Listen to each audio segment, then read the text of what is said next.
Ready or not, the moment of truth is here. Having abundant energy in the future requires critical choices today. And energy pioneers are turning challenge into opportunity. Liquid gold made right here in this country. From big business, it is in everyone's economic interest. You make money, you improve the environment. To your next door neighbor. We look out at this sea of roofs and we just think, well, there should be a panel on every roof. From China to the U.S. military, some surprising new players are leading the charge. I'm M. Sanjan, and the race to power our future starts now.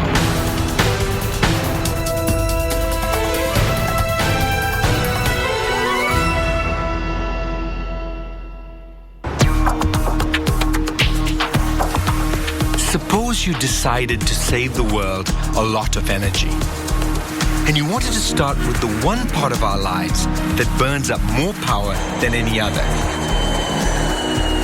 Where would you begin? If you said transportation, you'd be wrong. What about industry? Wrong again. No, the lion's share of our energy goes to power buildings. That's where we work, shop, pray, eat, live. Our buildings suck up 41% of America's power. And we're throwing a lot of that power right out the window. One noteworthy example towers above the Manhattan skyline. Built at the height of the Great Depression, the Empire State Building stands as a symbol of our ability to overcome any obstacle. Now, it's taking the lead in a new 21st century challenge: the war against wasted energy. More mass, and I can use that. Paul Rohde, part of a growing power efficiency movement, is tackling the job. It's not so much about conservation, but more about using energy the right way to do more. Rohde and other green building engineers act as energy sleuths, hunting down power savings that are all around us. So these streets for you are just lined with opportunity? They are lined with opportunity, absolutely. Yeah. I see clues that signal energy savings. The lights on, for instance, in the top floor of that building. Right. That's a clue. The ventilation systems in that building, I see that there are no louvers outside. There's probably a better way to move the air inside. Here you've got one giant... Rohde's got plenty to do retrofitting the world's most famous office building. Every working day, the Empire State Building burns through enough electricity to power 40,000 American households. And about 40% of that energy is wasted in ways Rohde says he can fix. His design has got to be good enough to supply the energy demands of 25,000 people a day, moving in and out of the building, needing air conditioning in the summer, heat in the winter, and light all year round. There must be enough power to handle the countless high-tech devices we take for granted, but with the stuff of science fiction when the building went up in 1931. Rohde reimagines old buildings to meet modern energy demands, bringing back the best of what already exists. How high are we? We're on the 41st floor. Okay. About midway Right. in the part of the building. That's Like raising the ceilings, Lots of light coming. lots of light in here. What is it, 10 feet up, right? It's over 10 feet up. while adding new technological innovations Light comes into the space much deeper. such as programmable cooling and heating systems. Photocells and occupancy sensors so that things get turned off. Sure. And so when it leaves their workstation, all miscellaneous loads at that workstation are shut off. Yeah. Oversized ductwork so that the air flows through the ductwork much slower. Green engineers like Rohde believe that saving watts of energy is just as important as generating watts. We're taking power off of the building, okay? Instead of supplying the building with more power, we're finding ways to take power off. Rohde is aiming for savings on a grand scale in the Empire State Building. But he's pointing the way for all of us to add power to the system by not using it. energy creation by negation.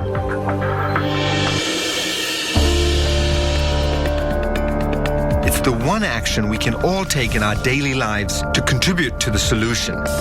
Turning off a light keeps coal in the ground. Leaving a car at home boosts oil reserves. Taking a shorter shower expands the natural gas supply. Easy and obvious fixes. What conservationists call low-hanging fruit. Apply Rhodey's more aggressive methods to conserve energy across Manhattan, and the energy savings would power nearly half the households on the island. Retrofit all U.S. commercial buildings, and you could provide electricity to the entire state of New York or the country of France. Empire State Building principal owner Anthony Malkin, a born and bred New York real estate man, is shelling out $20 million for Rhodey's retrofit. To Malkin, wasted power is wasted money. The three costs of occupancy of an office building are salary, rent, and utilities. And people don't keep track enough of how that utility cost creeps up and over time expands. Right, no, I think Malkin's message is simple. Saving energy is good business. It is in everyone's economic interest. You make money, you improve the environment. Doing good and doing well is at the heart of Paul Rhodey's appeal to tough-minded landlords. And he sold Anthony Malkin on the deal with a money-back guarantee. If his fixes don't cut the Empire State Building's energy use by more than a third, he'll pay Malkin the difference. When you do all these records, Courageous? You bet. But with the Empire State Building, halfway measures won't cut it. A key element in Rhodey's plan is a campaign to fix one of the most visible and wasteful features on the building, the windows. All 6,500 of them. of course, when he decided to update every single window on the building, he had a dilemma. He could buy new windows, but that would mean scrapping all the old ones. 425 tons of perfectly good glass and manufacturing an entirely new set. It takes a lot of energy to make 6,500 windows. Not to mention trucking them all into Manhattan, burning barrels of oil and gas in the process. By the time the job was complete, any energy savings from the new, more efficient windows would be wiped out by the power spent to make and install them. So where are we heading to now? Oh, the window preparation area. So Rhodey decided to do something that had never been done before. Fix the existing windows right here in the building. Through here? Thank you, sir. And down this way. Wow. You see where it all comes together. This is very well choreographed, right? Much like an operation that you would see in the military. These windows were installed less than 15 years ago and are already double pane, which saves energy. But Rhodey's team is on a mission to take apart every window and make them even more efficient. 50% more. A giant squeeze. And that's exactly what's going on. Right. The glass is being cleaned here. Each window will be cleaned, inspected, looking for flaws and imperfections in the glass, and fitted with a special solar film that lets in light while blocking heat. It's basically this stuff, right? Lets light in, but it doesn't heat up the building. That's correct. So you're lowering your air conditioning. We're lowering our air conditioning bill, and we're also actually lowering our lighting bill because we're using that light to see with. Of course. But what's amazing is you're refurbishing the windows. That's the point. That is the point.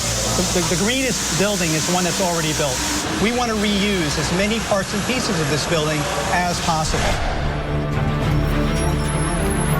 But will it work for others? Rhodey and Malkin believe it will, and are making their methods public.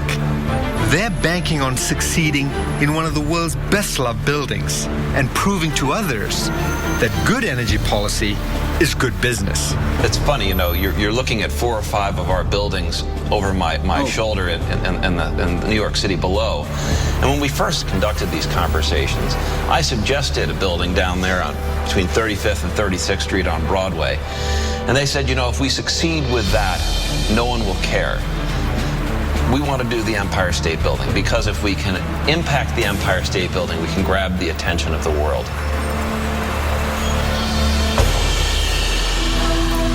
If we're going to solve the energy problem, we'll have to pay attention to the risk takers showing us the way. And they're out there, if you know where to look.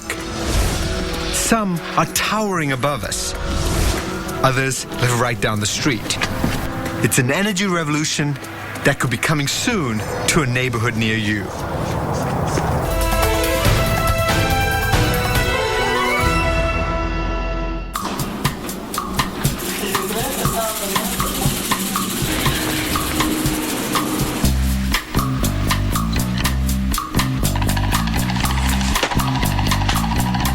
The number of choices we face in our daily lives can be absolutely staggering. I mean, these shelves are just jam-packed with stuff, all competing for our attention and, of course, our dollars. And the products promoting themselves as good for the environment keep growing in number and variety. Decisions confront us from all sides, boggling our minds. Incandescent or fluorescent, gas or electric, paper or plastic, cage-free or free range. The constant barrage of choices can paralyze even the savviest and most well-meaning of shoppers. It's no wonder so many simply throw up their arms and give up even trying to make a difference.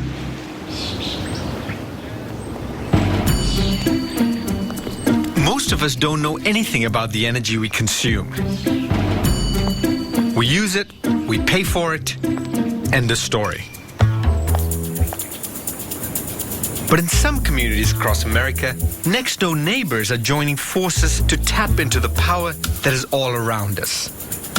Last fall, solar panels began appearing on rooftops in the middle-class neighborhood of Mount Pleasant in Washington, D.C. The local power company didn't put them there. People did. It took 3 years of sweat, persistence, and teamwork by the Mount Pleasant Solar Co-op, a volunteer community organization, to get the panels in place. Drop it in, it's getting hot. Anya Schoolman is the co-founder of the co-op. She says the idea came from her teenage son. My son Walter and his best friend Diego came back from seeing the movie Inconvenient Truth. And we were sitting around the table with them and Diego's dad Jeff and talking about what could we do, and decided really that we should go solar, that fit our neighborhood, our roofs, and that was the beginning of it. But Anya, Walters, and their friends discovered a daunting set of obstacles stood between them and their solar dream. Too many products to choose from, too much paperwork to fill out, and too much money for contractors and permits and panels. Instead of quitting, we said, okay, if we're going to figure this thing out, we're doing the whole neighborhood, because it's too much work to do it on our own. Around the neighborhood, word spread quickly about the co-op, especially after Walter began a project that brought a steady stream of people to the house. My son Walter did a project with compact fluorescent light bulbs. And what we found is that most people had heard of compact fluorescent light bulbs, but they hadn't really used them, or they had them in 1 or 2 light bulbs. And so what Walter did is purchased every light bulb variety we could find in the city, and we tested them. We're trying to replace this light with this kind of light, and one of the things we really like about it is that it's very hard to tell the difference, but this one uses significantly less electricity than this one. We bought $3,000 worth of light bulbs, and we filled up this room behind me with boxes of light bulbs. And it turned out to be a great organizing technique because people came in small batches and we really had a time to meet people and get to know people. And the real strength of the co-op came from those relationships. Soon, the Mount Pleasant Solar Co-op was attracting dozens of people to meetings in Anya's living room. They asked questions, compared notes, and strategized about everything from cutting political red tape to bargaining with solar installers. What really surprised us was how many different kinds of people were really interested in this, and they all knew something about solar. They really thought it was a neat idea, having their own power. Credit for that, and it's really a good pot of money. That's another thing. And then, of course, people are really motivated by climate change. There are only a few dozen solar co-ops in the United States today, but the number is growing. Private citizens taking matters into their own hands to change the way America gets its power. Co-ops differ in their details. Some charge fees, some don't. Question time. But they all find strength in numbers. Finding the right panels at better prices, arguing with local utilities for high-tech metering systems. But it's a non-taxable grant. That's the key thing. And pushing politicians for tax breaks to make solar more affordable.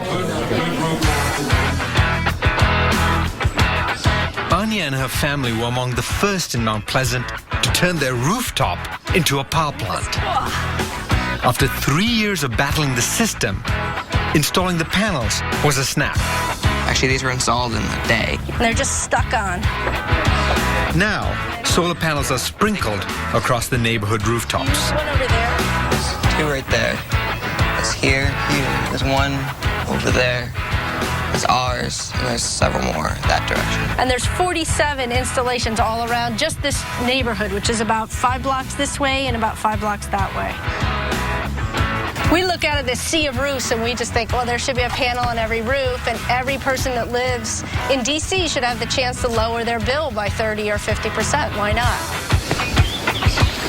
The co-op helped Tom Kelly fulfill a decades-long dream to harvest the sun. I went solar because of a day like this, you know. It's obvious as the sun in your face that this is a good, benign, non-invasive, simple technology. I wonder why everybody doesn't do it. Look, it's not making any noise. It's not moving. It's just sitting here giving me electricity. That is so very cool. Now neighbors like Tom Kelly and Rob Robinson compete in producing electricity. Today's total so far is 19.7 kilowatts. Oh, Jesus. Eat your heart out. Yeah. Make it hurt. Good Lord. They're going to owe you money this month. I'm hoping. Now, when the sun is out and his lights are off, Tom's meter runs backwards. Hours. Yeah, but how fast is your meter turning backwards? I looked at it about an hour ago. It was 1355. Now it's at 1353. That means he's selling his home-brewed energy to the power company, and his bill is down a whopping 80%. I love your monitoring system. And everybody likes to beat up on themselves.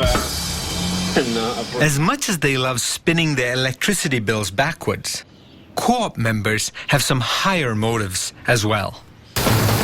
Hooking up solar helps free them from coal, problematic fuel that provides 40% of the electricity in the world. Unrivaled in its power, coal has two major drawbacks. Mining it scars the landscape, and burning it endangers the planet by pouring climate-changing carbon dioxide into the atmosphere. 40% of the CO2 pumped into the air comes from burning coal. At 1 p.m., a number Kelly and other co-op members are happy to bring down. What I've done so far this year is equivalent to planting 33 trees. You see that? Yes, I do. And I've reduced my carbon footprint by 3,017 pounds. Now, I don't know exactly what that means, but I feel good about it. There's a mountaintop in West Virginia that's building a monument to you. Yeah, So why is solar power providing less than 1% of U.S. electricity? No surprise here. Money. Technology continues to cut the price of materials dramatically. But in the U.S., solar is still 3 times more expensive than coal. It costs about $20,000 to install even a small rooftop array. But things are changing. Government tax breaks are bringing solar within range of the middle class. Most arrays will now pay for themselves in 5 to 10 years and keep on generating power for 30. But getting away from coal is never going to be easy. The whole system in the United States is set up for a different kind of energy right now, a different kind of delivery. And it's really, there's no silver bullet. It's a gradual chipping away. You need a new regulation here, you need a new kind of machine there, and it's the constant being on top of how to make the implementation easier, more practical, cheaper. Breaking with the norm takes courage, a willingness to gamble. But with energy, standing still may be the riskiest play of all.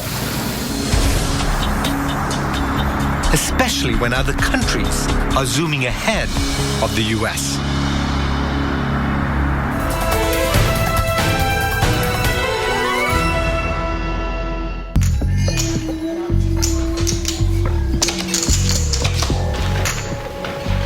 It's always tough to make a decision when you just can't be sure of the consequences.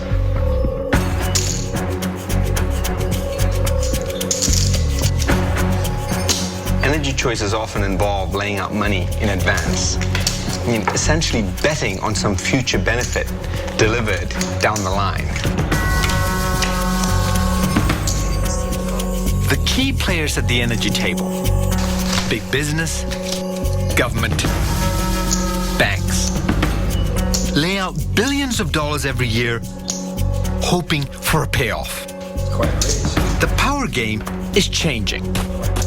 In 2009, for the first time, the amount of money laid down on renewable energy investments was more than the cash funneled into fossil fuels. And some countries are betting the house that this trend will continue. They believe that renewable energy is not only a good way to save the planet, it's also a great way to create new jobs. Take the solar power industry. Making and installing solar energy systems employs over 750,000 workers globally. One of the world's high-tech hubs for solar panel research is still in the US, Silicon Valley, California. These days, the money and the silicon that greased the internet boom is migrating towards clean energy products. Applied Materials, the world's largest supplier of machines that make computer chips, now leads the world in a growing new market: machines that make solar panels. But most of their billion-dollar business is overseas. So, Mike, what are we seeing out here? Well, what we're seeing is an array of solar cells. CEO Mike Splinter worries that other countries are beating the US to a valuable new market. 75% of the solar panel making machines go to Chinese companies. They help make. 5 years ago, China made about 5% of the solar panels. This year, they'll make almost 50%. Sort of all the global solar panels on the planet? Yes. Half of them are going to be made in China? Yes. And that switchover just happened in the last few years. So does that really worry you? As an American, it certainly worries me. I think this is the biggest opportunity, the biggest market that we're going to see in this century. And that creates a huge opportunity for jobs to be created. If all those jobs go someplace else, we're just trading our energy dependence from Saudi Arabia and the Middle East to China or other countries that are going to really make the investment to produce renewable energy. China is pumping $34 billion a year into clean technologies, nearly double what the U.S. commits. At the very top level, China has undergone a shift in the way they think about environment. Peggy Liu heads a think tank studying China's energy policies. In the last 3 years, we have really undergone somewhat of a green revolution in terms of attitude, in terms of mentality. That green revolution is creating a lot of jobs, funded by government money. And when it comes to rolling out green energy goods, China's ambitions are clear. They want to lead the market in products needed to save the planet. Things like vacuum tubes that use solar power to heat water. 95% of all solar thermal tubes are made in China. About a third of them will be shipped around the world. But most will stay right here, becoming part of China's own push to use renewable energy at home. These water heaters are going up in the city of Dezhou, nearly 200 miles south of Beijing. Dezhou is a city undergoing a complete transformation. From sleepy outpost to new solar city. A living showcase for the country's determination to go green. In China, the industry is being led by government policy from up above. So it's really China's central government that has said this is a priority. We must do this. The government spent $10 million installing solar-powered streetlights in Dezhou. Over 80% of the buildings in town have solar water heaters. And some 800,000 workers in the area, 1 in 3, have jobs in the solar industry. Unlike the United States, China has set a national goal for itself. By 2020, it wants to double its renewable energy using wind, solar, and geothermal power for 15% of the country's needs. Why the rush? In the past 25 years, Chinese energy consumption has quadrupled. Satisfying the growing needs of 1.3 billion people and avoiding the social upheaval an energy crisis could bring means pulling power from any and all sources. The Chinese government is very incented to go green. And they're talking about energy as the sort of fundamental element for harmonious society. We don't want people fighting over, is my factory going to get energy so that I can produce sweaters on a Friday? Or am I going to be able to get enough oil so that I can drive from one city to another to deliver my food? And what this means is we don't want to have riots in the streets. In the race to free the world from its addiction to oil, no breakthrough has proven more difficult to achieve than the invention of an affordable and practical electric car. It's a global contest, a kind of engineering Olympics. China's entry? The BYD, short for Build Your Dream. Germany's got the BMW Mini E. Nissan in Japan is sprouting the Leaf. And Big Auto Detroit is muscling in with the Chevy Volt and the Ford Focus, all within months of each other. The big corporations are getting a run for their money from smaller, more flexible innovators determined to put their products on the road. This car will meet... Kevin Zinger is an entrepreneur who's teaming up with China to produce his own American electric car. It charges with a simple 220 household plug. Zinger's got one parked in his Los Angeles driveway. This is it, huh? This is the Coda sedan that's going to be coming out in California at the end of this year. Wow, it even has a new car smell, huh? Absolutely. It just doesn't have the gasoline bill. Here we go. Zinger believes past electric cars have been too exotic, playthings for the rich and famous. His dream is to make Coda the first perfectly ordinary electric car, saving his customers greenback dollars as they're reducing greenhouse gases. No look-at-me features here. He has designed the Coda to look like a run-of-the-mill sedan, capable of merging quietly onto the American roadways. You know, we're here on a freeway and no one's looking at us. People are passing us, people are behind us. That's kind of, you really forget that you're in an electric car. For this car, there's really no noticeable difference at all with a comparable internal combustion engine car, except for the fact that it's quieter and quicker. No matter what the style, an electric car must answer one immediate question. How far will it go on a single charge?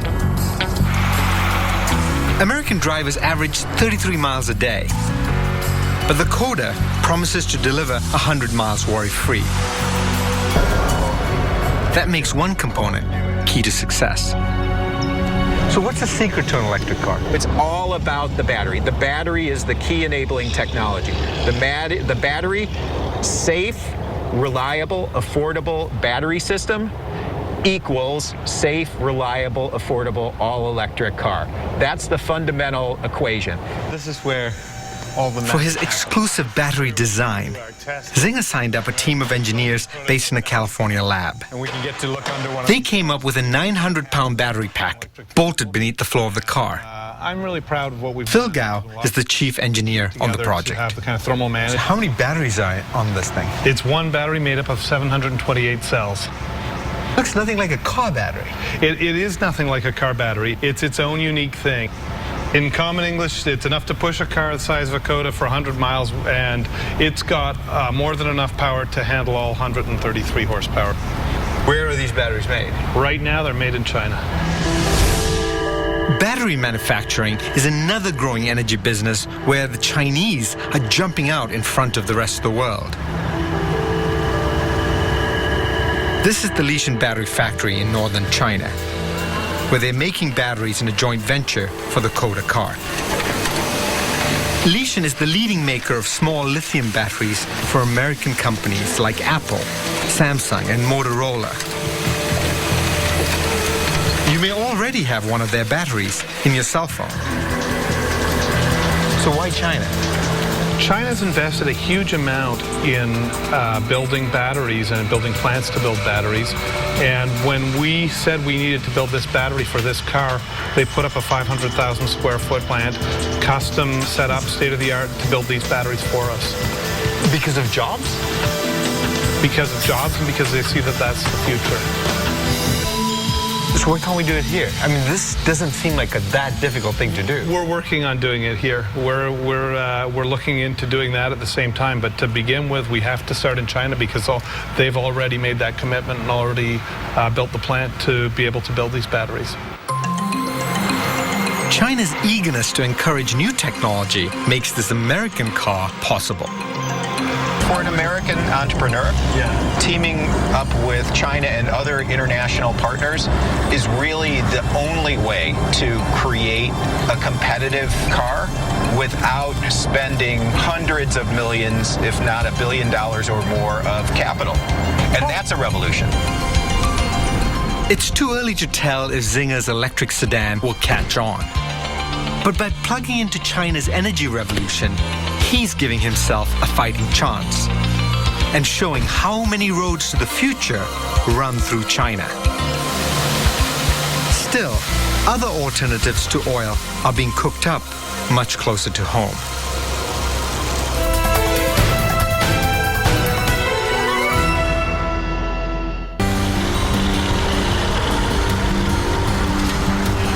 Jimmy Martin is a man in the middle of his own personal energy crisis. His fleet of 18-wheelers runs up the East Coast from Florida to Maine. And every 6 miles, his trucks burn a gallon of diesel fuel. When my daddy started in the trucking business in 1972, we were paying 25 cents a gallon for fuel. So fuel was not a big issue. Now when we're almost at $3 a gallon, and some places you are over $3 a gallon, fuel is your most expense.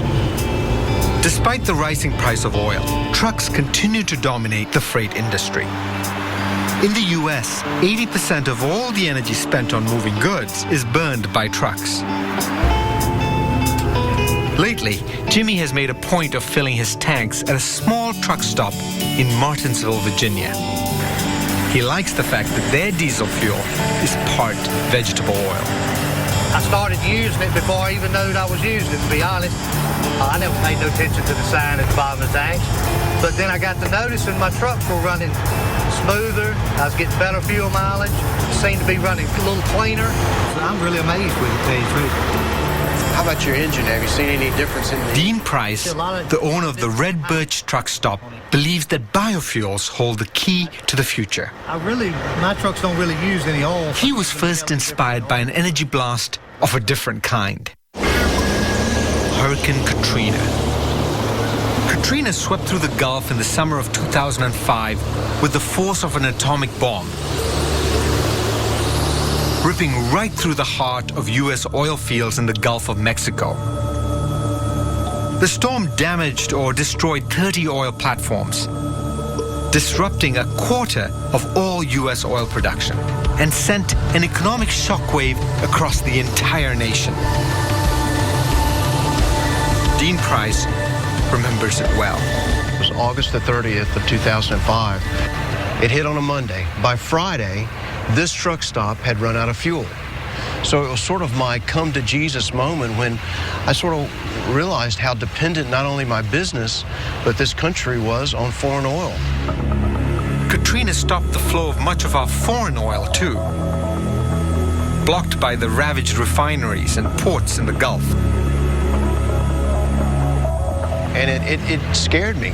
But not only did it scare me, it angered me. And I started thinking, what could I do as a businessman, as an entrepreneur, as an American? What could I do to make this truck stop energy independent? So what we set out to do is we built a biodiesel plant here next to the truck stop. The Red Birch refinery produces about 2,000 gallons of biofuel a day. Dean and his partners are staking their careers and their financial futures on the energy contained inside millions of tiny canola seeds. The biofuel process is pretty low tech. Squeeze out the oil, save the high-protein husks to sell as animal feed, filter out the impurities, mix with the same chemicals found in some antifreeze and drain cleaners, and serve, either straight or combined with diesel. For Dean Price, the benefits go far beyond the fuel. If you think about big oil, they're not really in the oil business per se. They're in the infrastructure business. They get it from A to B through pipelines, through barges, through tankers. And what they do is they bring it to a central point, and then through the pipelines, they distribute it out to the retailers into your vehicle. Biofuels works the very opposite. The crops are already decentralized. The majority of the diesel in this country is consumed on the interstates.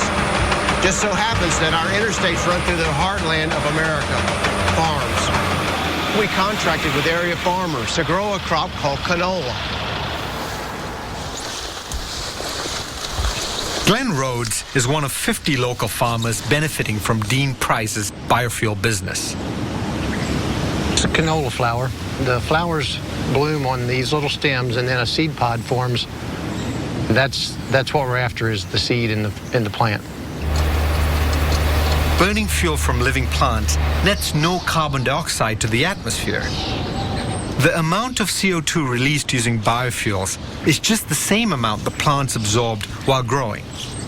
Some worry that setting aside farmland to grow the fuel for our cars and trucks will make our food more scarce and expensive. But canola biofuels compete less with food crops than corn-based products like ethanol. Glenn plants his canola in the winter and rotates it with wheat. He runs his own equipment on biodiesel.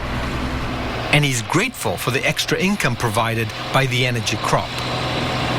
I don't think that biofuels will necessarily save every farm, but it's a tool that will help those who want to do it reduce their costs. It'll make farming more viable for more people that want to do it.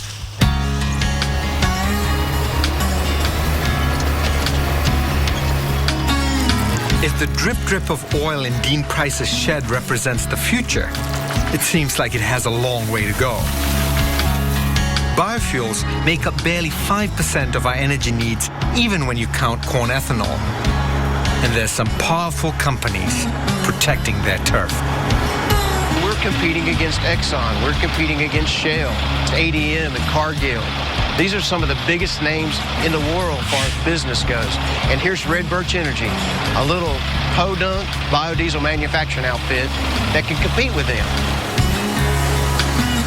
I hope he does real good at it, because if he can go at it, maybe some of these other truck stops will get the hint and they'll start doing it, because biodiesel is kind of a hard thing to find. But Dean feels if he can hang on, the rest of the world will eventually come around.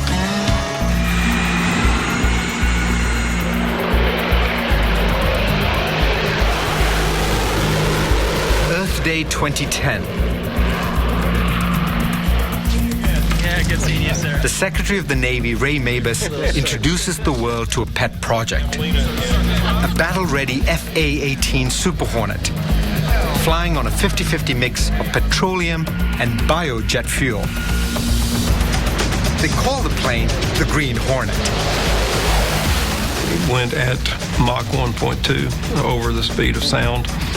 It performed very well. The plane didn't notice the difference. Mabus is putting together an entire carrier strike group. Aircraft carrier, submarine, supporting ships, helicopters, and FA-18 jet fighters, capable of running on alternative energy by 2016. By 2020, Mabus wants half the Navy's energy to come from alternative and renewable sources. But meeting his goal of 16 million barrels of biofuel would mean a 400,000% increase in its current consumption. Mabus is confident that the Navy will make the switch, cultivating everything from oilseed crops to algae, developing homegrown fuels the whole country can one day use. What we bring to the table is the demand. We use a lot of fuel. We can help small business, we can help agriculture, we can help in terms of energy independence for this entire country and not just for our military. Dean Price is certainly hoping Mabus's prediction comes true and biofuels finally enter the energy mainstream.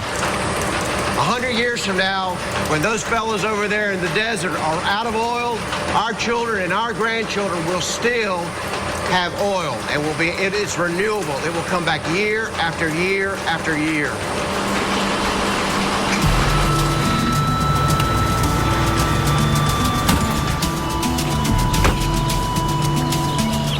The choices we make about energy today will shape our future in ways both big and small. Right now, we are making decisions about how we use energy that will determine the quality of our lives, the security of our country, and the health of our planet. There may be no single answer to all our needs, but by conserving what we have, creating new resources, and changing the way we think about power, it can work. It's an adventure unlike any other in history, involving the entire world. And it comes at a time when we have the opportunity and knowledge to determine how we power our future.